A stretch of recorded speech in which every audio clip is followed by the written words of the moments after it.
Feeling अलग है ना नई गाड़ी की। ओह है बिल्कुल। ना, ये नई गाड़ी आपकी पहली है ना। हाँ, तो वो कुछ मोमेंट्स के लिए इसके अंदर ठीक है, बाकी नहीं तो मेरे एक फ्रेंड इनलाइन ले रहा है, वो चलाएंगे जब ऐसे मोमेंट्स आ जाएंगे तो। अच्छा, खुश हो?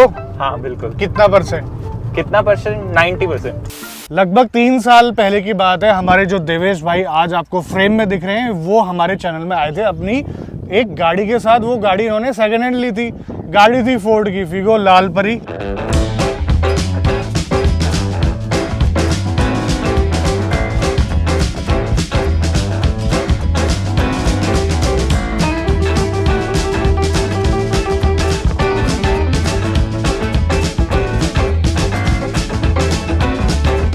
आज नई गाड़ी के साथ आए हैं। गाड़ी ली है इन्होंने हुंडई की ग्रैंड आइटन नियोस। बहुत इंटरेस्टिंग स्टोरी है क्योंकि इसमें डिस्काउंट भी लिया इन्होंने।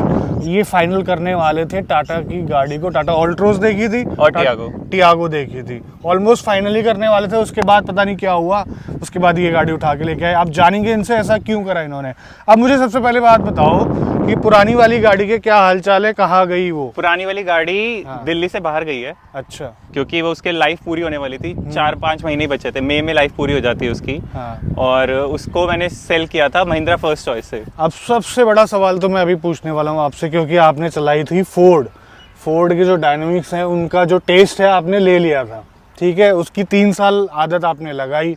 उसके बाद अचानक से हुंडई कैसे आई? क्योंकि ये बहुत कम होता है एक अच्छी हैंडलिंग वाली, अच्छे स्टीयरिंग फीडबैक वाली गाड़ी के बाद आप इस टाइप की रेगुलर गाड़ी में आए। ये पूछना चाह रहा हूँ कि हुआ क्या, ये बताइए। सबसे पहली चीज, फोर्ड के साथ मेरा एक्सपीरियंस ऐसा था कि उसमें एक तो सस्पेंशन स्टिफ थे डीजल इंजन होने की वजह से। हाँ। और दूसरी चीज, बढ़िया हैंडलिंग के साथ साथ वो कॉम्प्रोमाइज था जब आप खराब रास्तों पे जा रहे हो। और मैंने आपको बताया था कि मैं चिटकूल जा रहा था एंड एक गाड़ी थी फोर्ड फीगो और दूसरी गाड़ी थी टाटा टियागो, और वहां पे रोड नहीं थी बिल्कुल भी। अच्छा। तो वहां पे मैंने पहली बार एक्सपीरियंस करा लगातार चलाने के बाद कि स्टिफ सस्पेंशन के नुकसान क्या होते हैं। बिल्कुल सही बात है। और वहां पे हालत ऐसी हो गई थी कि गाड़ी रोक के मेरे को कहना पड़ा अब नहीं चलेगी मेरे से, अब मैं गाड़ी चेंज करना चाहता हूँ।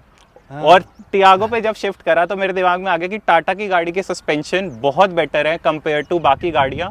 हैंडलिंग भी देते हैं और ऐसी खराब रास्तों पे प्रॉपरली कंफर्ट भी देते हैं। दूसरी चीज, जब मैं फोर्ड से स्विच कर रहा था तो उसकी सर्विस जैसी क्वालिटी मेरे को कहीं पे भी नहीं दिखी थी। और क्योंकि आज भी मेरे को मैसेजेस आते हैं उसके, उन्होंने अभी तक डी रजिस्टर नहीं करा है एंड ऑफर्स भी निकालते रहते हैं वो फोर्ड जाने के बाद भी। फोर्ड जैसी एवरेज भी कोई नहीं दे रहा था मेरे को, जो भी मेरे को लग रही थी। तो मैंने आपकी गाड़ी देख के फोर्ड फ्रीस्टाइल ढूंढने की कोशिश करी, मुझे नहीं मिली सही प्राइस पे।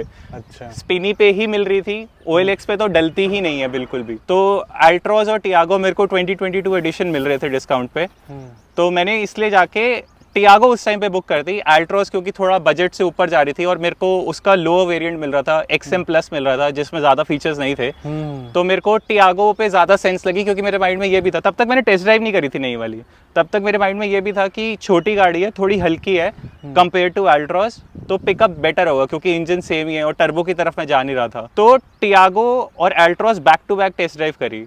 जो मेरे को डिफरेंस लगा वो ये था कि टियागो में वाइब्रेशन ज़्यादा थी कंपैरेटिवली अल्ट्रोज के, बट अल्ट्रोज में आवाज़ ज़्यादा थी कंपैरेटिवली टियागो के। तो ओवरऑल फीचर्स को आइडेंटिफाई करके, बजट को आइडेंटिफाई करके मैंने टियागो फाइनल कर दी थी बिल्कुल। हम टेबल पे बैठे, मैंने उनसे बस ऐसे जनरली पूछा क्योंकि मैं एज्यूम कर रहा था कि अगर पुराना भी होगा एडिशन तो नवंबर दिसंबर का होगा। उनके पास 3 कलर ऑप्शंस थे। ग्रे कलर वाज अगस्त का, रेड और व्हाइट जुलाई के थे। डिस्काउंट कितना दे रहे थे वो लोग? डिस्काउंट दे रहे थे वो मेरे को 720 की लास्ट दे रहे थे। और वो डिस्काउंट दे रहे थे नई ऑन रोड प्राइस पे, VS6 फेज 2 वाली पे। ओके। तो ऑलमोस्ट 90,000 का डिस्काउंट दे रहे थे। ये इन्होंने बहुत बढ़िया करा कि इन्होंने जो फेज 1 वाली जो गाड़ियां हैं वो नहीं ली, क्योंकि उसमें वाइब्रेशन ज्यादा थी। आज की तारीख में अगर आप फेज 2 वाली चलाएंगे तो आपको जमीन और आसमान का अंतर नजर आएगा, खासकर की ऑल्ट्रोज में। अब जैसे मैं आपकी गाड़ी का फ्रंट फेशिया देख रहा हूँ तो ये भी यार 2022 वाला है, यानी कि BS6 फेज 1 वाला। तो आपने नया वाला इसका नहीं लिया? अगर मैं आपको बताऊं तो उसका प्राइस बहुत ज्यादा बढ़ चुका है। अभी भी वो ऑन रोड अगर आप लेने जाओगे तो 8,10,000 की है और उस पे मात्र 25,000 का डिस्काउंट है। ओके। इसका क्या सीन था? इसका ये सीन था कि इन्होंने मेरे को Hyundai वालों ने वैल्यू लगाई एक शोरूम जो थी जनवरी की, ओके, तो उन्होंने नई वाली का जो चार्जिंग, इनकी थी नई वाली की नहीं लगाई। हाँ ठीक है। और उस पे मुझे 65,000 का डिस्काउंट दिया, तो अगर आप नई वाली से कंपेयर करो तो वो 85-90,000 का डिस्काउंट कन्वर्ट होता है। मेरे हिसाब से इतना डिस्काउंट सही है और आपने सही प्राइस में गाड़ी उठाई। कॉम्प्रोमाइज क्या क्या करने पड़ रहे हैं आपको इस गाड़ी में, या फिर सर्वगुण संपन्न है आपके लिए गाड़ी? सर्वगुण संपन्न तो नहीं है। सबसे पहला जो आपने बोला, हैंडलिंग पे तो 100% कॉम्प्रोमाइज है। उसको कुछ हद तक नेक्स्ट लेवल पहुंचाने के लिए इस पे मैंने टायर्स भी चेंज कराए लेते ही, अच्छा, ताकि इसमें वाइड टायर्स हो थोड़े से और सॉफ्ट कंपाउंड वाले हो, ताकि हैंडलिंग बेटर हो और ब्रेकिंग भी बेटर हो इसकी। उसके अलावा म्यूजिक सिस्टम में मेरे को कॉम्प्रोमाइज लगा, वो तो चलो मैंने वहां से उसमें भी फीगो में भी बाहर से अपग्रेड कराया था। तीसरा सर्विस का मैं कह नहीं सकता, बट अभी तक मेरे जो दोस्तों के पास है Hyundai का एक्सपीरियंस उनका काफी बेटर है। एक दोस्त के पास एक्सेंट है और एक के पास क्रेटा है, तो उनका एक्सपीरियंस काफी बेटर है। मुझको एक बात बताओ, आप रेगुलरली ट्रिप्स वगैरह करते रहते हैं, क्योंकि आपने पुरानी वाली फिगो को भी अच्छा खासा चलाया था, चिटकुल लेके गए थे। अब ये हैंडलिंग वाली बात, पावर वाली बात, ये कुछ ज़्यादा ही बड़ा कॉम्प्रोमाइज़ नहीं हो गया? फ्यूल एफिशिएंसी ये उसके बराबर नहीं दे रही होगी, तो डीजल थी। तो हाँ, फ्यूल एफिशिएंसी उसके बराबर नहीं है। अगर मैं आपको बताऊं तो वो मेरे को 15 से 16 देती थी सिटी में और 21 से 22 देती थी हाईवे पे। तो यहाँ पे क्या है कि 13 से 14 है सिटी में और 19 से 20 है हाईवे पे, जो मैंने अभी तक चला के देखी है मूर्थल वाले हाईवे पे। पॉजिटिव पॉइंट लगता है इसका कि इसमें आवाज नहीं है, क्योंकि वो फीगो पुराने वाला इंजन था, उसकी आवाज 80 से ऊपर बहुत ज्यादा आती थी। इसको मैंने 90 तक चलाया अभी तक, उससे ऊपर नहीं चलाया क्योंकि रन इन पीरियड चल रहा था। तो इसमें आवाज बिल्कुल भी नहीं है, कंपैरेटिवली बहुत कम आवाज है, हल्की फुल्की है, वो रोड नॉइज है। और इसका जो ओवरऑल एक्सपीरियंस है, जब आप गाड़ी में बैठते हो तो आपको लगता है कि आप हाँ गाड़ी में बैठे हो, कोई बढ़िया गाड़ी में बैठे हो आप। क्योंकि ये न्यू एज की गाड़ी हो गई ना, वो तो काफी पुरानी। बट अगर आप कंपेयर करो अभी भी, अगर फोर्ड की क्वालिटी से भी करो तो एक लेवल तो ऊपर ही है। इंटीरियर नो डाउट, इंटीरियर काफी अच्छे होते Hyundai के। अपने टायर का साइज क्या था और क्या करवाया? 165 70 R14 था, ये 185 65 R14 है और ये कॉन्टिनेंटल के UC5 है। कितने के हुए चारों? ये मेरे को पड़े 10,400 के, वो पुराने टायर देने के हाँ। बाद। चलो अच्छी बात है और बड़ी समझदारी दिखाई है आपने, क्योंकि 165 काफी पतले टायर होते हैं यार। ये ऑन रोड कितने की पड़ी थी डिस्काउंट के बाद? 739 या 40 की। एवरेज भी सही मिल रहा है और सिटी में आप ज्यादातर इसको चला रहे हैं, जहाँ हाँ। पर ये काफी साइलेंट है, काफी स्मूथ है। हाँ, और मेरे को लग रहा है हाईवे पे अगर मैं 90-100 तक चलूंगा, इससे ऊपर नहीं जाऊंगा, तो डिसेंट होगी इसकी हैंडलिंग और ब्रेकिंग इसकी काफी अच्छी है। जो मैंने एक्सपीरियंस किया, टियागो से भी बेटर लगी ब्रेकिंग मेरे को इसकी। देखो, इससे पहले आप फोर्ड चला रहे थे, फोर्ड के बाद आपने टाटा की गाड़ियां देखी, मतलब आप उस लाइन में थे कि आपको एक सेफ गाड़ी देखनी थी। उसके बाद आप नियोस में आ गए, नियोस जो कि ग्लोबल NCAP क्रैश टेस्ट में 2 स्टार लेके आई है। तो ये कॉम्प्रोमाइज भी तो है। ये कॉम्प्रोमाइज का रीजन मैं आपको बताता हूँ। क्वालिटी वाइज अगर आप कंपेयर करो तो 2017 वाली टियागो और जो अब टियागो आ रही है, उसमें थोड़ा फर्क है, थोड़ा क्वालिटी डाउन है। आप स्पीकर्स कर लो, आप थोड़ा सा इंटीरियर की क्वालिटी कर लो, और उसके बाद आप चाहे इंजन तो चलो बेटर ही है, बाकी टायर्स में भी काफी कॉम्प्रोमाइज करा उन्होंने। पहले वो ब्रिजस्टोन देते थे, अब शायद अपोलो ही दे रहे हैं वो भी। तो ये था। और दूसरी चीज ये कि आपकी 2 वीडियोस थी, एक में टाटा टियागो का 1 हफ्ते के अंदर इंजन चेंज हुआ था और दूसरा था जिसमें अल्ट्रॉज में 1 साल में रस्टिंग का इशू आ गया था। और टाटा की डीलरशिप का रिस्पॉन्स उस पे देख के तो आई वॉज लाइक कि नहीं। दूसरी चीज, जो नई वाली टियागो थी उस पे ज्यादा डिस्काउंट नहीं था, वो मुझे इससे भी ज्यादा एक्सपेंसिव पड़ रही थी। अच्छा। हाँ, उस पे वो मेरे को 780 के आसपास की पड़ रही, 780 या 875 के आसपास की पड़ रही थी, और अल्ट्रॉस तो 830 की पड़ रही थी। तो उस डिस्काउंट को साथ में देखते हुए मेरे को ये डील सही लगी, और ब्रेकिंग इसकी अच्छी है। तो मेरे को इसमें थोड़ा सा ये लगा कि अगर मैं बचा के चलाऊं तो जो 2 स्टार सेफ्टी रेटिंग है उसको भी हम कहीं ना कहीं काउंटर कर सकते हैं। यार ये तो यार काफी अनसर्टेन है कि क्या होगा कैसे होगा, ये इस पे बातें करना सही नहीं है, क्योंकि जब होता है किसकी क्या गलती होती है किसकी नहीं होती पता नहीं चलता। ये तो 100% है। बट आप ये देखो कि कुछ उस रेटिंग की वजह से टाटा वाले बहुत लीनियंटली गाड़ी चलाते हैं, ये भी है, ये भी बहुत देखा है, क्योंकि एक्सीडेंट्स की वीडियो आती रहती है। देवेश भाई, ये कहाँ से लगाया? ये करोल बाग से। करोल बाग जिंदाबाद। और दूसरी चीज क्या है कि जब मैं बेल्ट लगा रहा हूँ ना, जब तो ये आपका जो बकल है, मतलब वहाँ पर जा नहीं पा रही है आसानी से। ये मुझे हो रही है, आपको आदत हो गई होगी, मुझे पता है। मेरे को ये इशू हुआ नहीं वैसे। हैं? आपके हाथ पतले पतले हैं ना? हाँ, मे बी इसलिए, या फिर मेरे लंबे हैं तो मैं एडजस्ट नहीं कर पा रहा हूँ हाथों को। हाँ मे बी। ये क्या लगाया है? Wireless charger. कितने का? ये 1000 का। टॉप वेरिएंट में आता है वैसे इसके। देखो अभी देखो, ये हैंड ब्रेक को एक्सेस करना भी थोड़ा सा मुश्किल हो रहा है मेरे लिए, मेरे हाथ बड़े हैं इसलिए। ये तो है। नहीं वो मेरे लिए भी इशू है, पर मैं नॉर्मली बस हल्के हाथ से ही कर लेता हूँ तो हो जाता है। अच्छा, पन्नी कब हटेगी गाड़ी से? पन्नी अभी तो 1 महीना भी नहीं हुआ। मेरे को जो गाइडेंस मिली है घर से वो ये मिली है कि 8-9 महीने तक तो लगी रहनी चाहिए कम से कम। फीलिंग अलग है ना नई गाड़ी की? ओह है ना? बिल्कुल। ये नई गाड़ी आपकी पहली है ना? हाँ ये नई गाड़ी मेरी पहली है।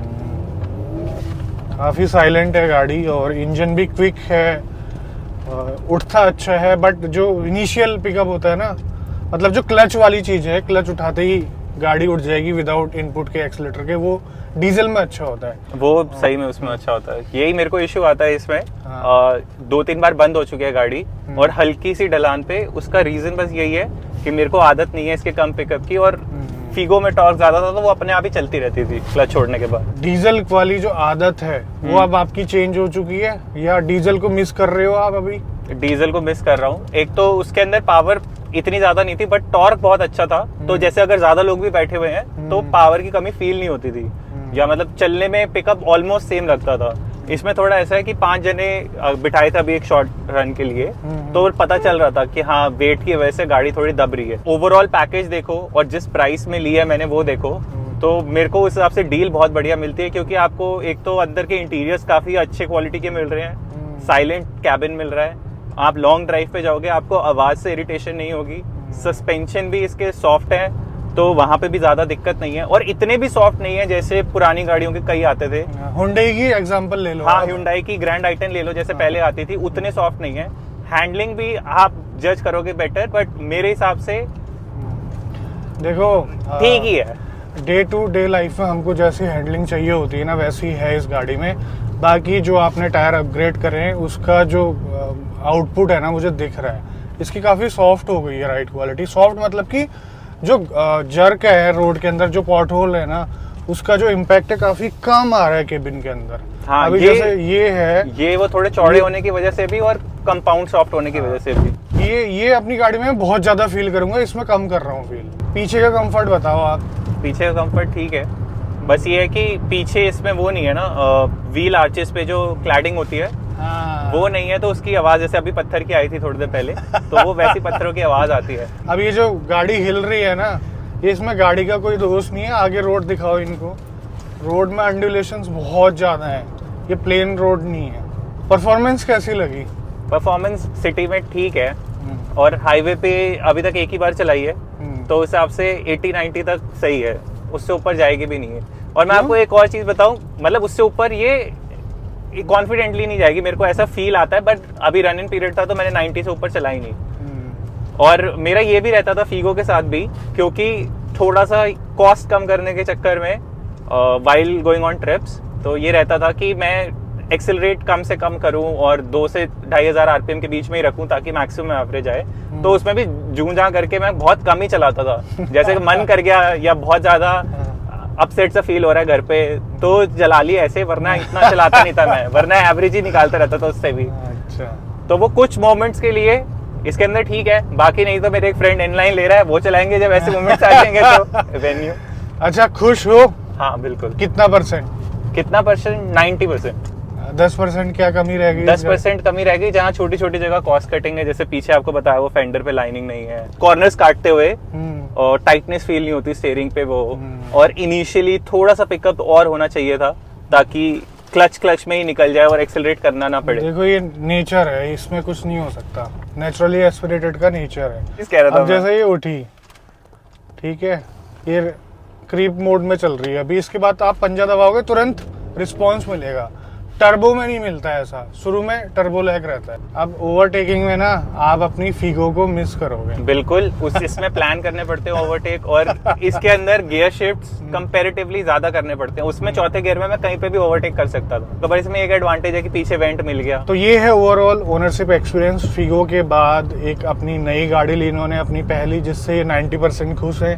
गाड़ी में कमियां हर किसी में होती है, बट वो डील ब्रेकर नहीं है। आपका बजट अगर इतना ही है तो आप इसको कंसिडर कर सकते हैं, और सेफ्टी आपकी प्रेफरेंस है तो ये गाड़ी आपके लिए नहीं है। ऊपर से जो इनको डिस्काउंट मिला है ना 65,000 का, जो पुरानी वाली एक्स शोरूम प्राइस है, तो ये गाड़ी आनी जरूरी थी मेरे हिसाब से, तो क्योंकि जब आप टाटा में जा रहे थे पुराने वाले इंजन्स में, तो उससे तो काफी स्मूथ है यार ये। तो दोस्तों ये था एक्सपीरियंस देवेश का। आज की वीडियो में बस इतना ही, मिलते हैं बहुत जल्द आपसे एक नई वीडियो में। तब तक के लिए बाय बाय, ख्याल रखिए अपना। भारत माता की जय।